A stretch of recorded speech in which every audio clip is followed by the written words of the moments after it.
And welcome back, students. Let's get into our next section. We're going to now get into throwing exceptions in methods. And so to kind of kick us off, we're just going to jump right into throwing that exception in a method. So let's get started here. So far, our examples of exception handling have been relatively simple examples. You do a try, that's how you put a throw statement, and it catches it. Now, we have not yet shown any examples of a program that makes good and realistic uses of exception handling. Again, these have been very simple examples just for us to kind of understand how try, catch, throw works. However, now that we kind of understand the mechanics behind it, enough to know how exception handling works, we can discuss more realistic uses of it, how you would actually see it used within actual application. This section kind of explains the single most important exception handling technique, namely throwing an exception in a method and then catching it outside of it. So let's actually just jump right into throwing an exception in a method. Sometimes it makes sense to throw an exception in a method, but not catch it in the method. So, for example, you might have a method of code that throws an exception if there is an attempt to divide by 0. But you may not want to catch the exception within that method.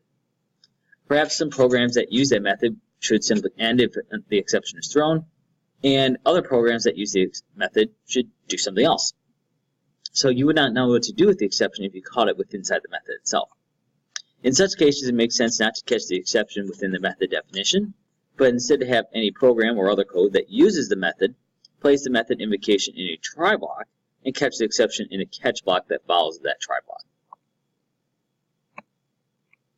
So we're going to take a look at the program division demo second version. All right, we're just going to kind of get a quick glance at it today, and next lesson we'll start to sink our teeth a little bit more into this whole concept of method throwing. So if it has a try block, but there's no throw statement within the visible try block. The statement that does have the throwing in that program is if bottom equals 0, throw new division by 0 exception. This statement, of course, is not visible within the try block. However, it is in the try block in terms of program execution because it is in the definition of the method safe divide, and there is an invocation of safe divide within the try block. So let's just go ahead and pop over to Eclipse here. And in here, I have the division demo second version. And so here, I have, of course, my main method. Here's my try and catch right here. And so just for comparison, let me just bring up the original demo. Right? So we can kind of look at these two side by side. And so in this version right here, you'll notice, for example, the scanner object was inside the try block. Here it is outside the try block. Because technically it doesn't have to be inside the try block because it's going to work. And it says enter numerator, enter denominator, integer denominator keyboard.nextInt, double quotient, safe divide numerator, comma denominator, system out print line numerator plus slash plus denominator plus equals quote. Alright, if we look at the original one, how we handled that was that we didn't have a method in there. Instead, we just had the if denominator equals 0, throw a new exception. Now, when we look at that, there's a method call right here, safe divide.